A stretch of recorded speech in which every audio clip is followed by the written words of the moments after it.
Zeco. Samantala, mga taga-Showbiz Central, sina Marian Rivera at Dingdong Dantes na nga ba? Narito ang aming interview. Watch this.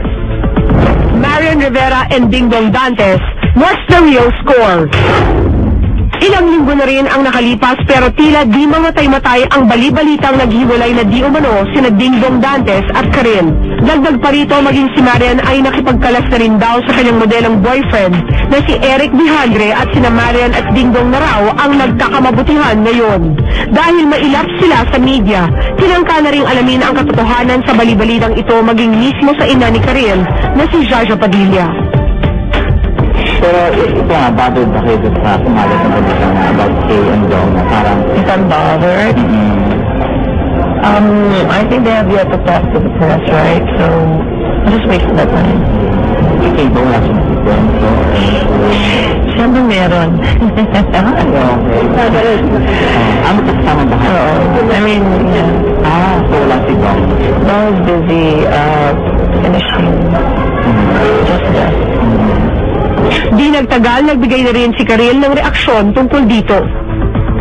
Siyempre nakakainis na may mga ganun, pero I saw him naman before he left, nagkasama naman kami. So, ano mo yun, parang hinahayaan na lang namin minsan. Mahirap kasi magsalita kasi parang lumalaki lang yung mga issues. Kamakailan lamang nakuna na rin ng pahayag sina Marian at Dingdong para bigyang linaw ang mga isyong nag-uugnay sa kanila. Regarding that matter, I would like to keep it private as of the moment. Alam ni Dong na palagi ako nandito para sa kanya at alam ko na kayang-kaya kasi yung strong yung personality niya at hindi niya iniintindi yung mga ganun kasi kilala niya ang sarili niya. At maraming taong nagmamahal sa kanya.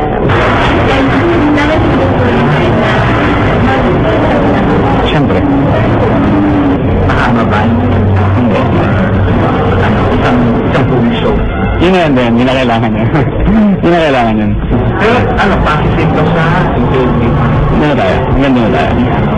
Sabi na ko kasi si Dong ay hindi lang isang tao para sa akin na kapartner ko. May banding kami niya na kahit sino ay hindi makakatibag niyan. So, kung anong nararamdaman niyo, kung anong success niya, masaya ako para sa kanya at proud ako sa kanya. Dahil di nagbibigay ng tuwirang kasagutan ang magkabilang panig, minabuti naming kunan ng ekspertong opinyon ang isang body language expert. Kinonsulta namin si Dr. Camille Garcia, isang clinical psychologist at 20 years nang nagsasagawa ng body language reading. Ito ang kanyang naging interpretasyon. Hindi yung sarili niya, parang meron siyang gustong itago. At the same time, meron gustong protektahan. Ang bilis ng pag-turn ng head niya, parang makikita mo kaagad na kahit hindi niya gustong sabihin na nasa loob niya, makikita mo kaagad na meron siyang gustong ipahiwatig na kaagad. It's not necessarily denying a certain thing, pero it's one way sabihin na meron siyang gustong protektahan, kaya huwag din natin gandalain na itanong yung mga bagay niya. Nandun naman yung conviction kaya lang, because of the eye movement, nawawala. Hindi siya talagang masasabi natin na talagang nandun yung proper and saka yung truth na talagang gusto niyang i-portray. Marian's gesture is more of saying na sabihin natin yung nandun yung gusto niyang i-exude na confidence. Ayaw na magkakaroon ng blame na nangyayari sa kanya. Kaya ang tendency, kahit wala siya walang barriers dito sa between two sides. Kaya lang, ang tendency, nandun yung paghawak mo sa buhok, nandun yung palaging may mga mannerisms na parang, kunyari, yung to secure herself of the position she is right now. Hindi siya nag-deny. Kaya lang, parang, mas maigi sa iba yung marinig, hindi ako. Yung gusto niyang iparating. Nandun yung parang yung ang kukuha ng energy gusto niyang hero. Parang di ba kung isang pag wala kang nasagot, sa nila di ba ginagalaw-galaw yung buhok? Ganun yung tendency. The way their eyes talk, mas diretso. Kumpara pag kinakausap yung nag-interview sa kanila.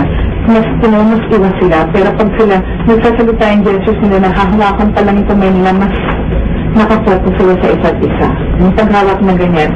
It's one yung showing comfort na mas relaxed na, parang focusing, parang ganun. Hindi mo na kailangan sabihin natin na walang ibig sabihin na may relasyon yan or whatever. Kung ano man ang naging pahayag ng body language expert na si Dr. Camille Garcia, Kaugnay sa ikinikilos ni Marian at Dingdong sa gitna ng kinasasangkutang issue, ang mga manonood na lamang ang bahalang magbigay ng panghuling konklusyon ukol dito.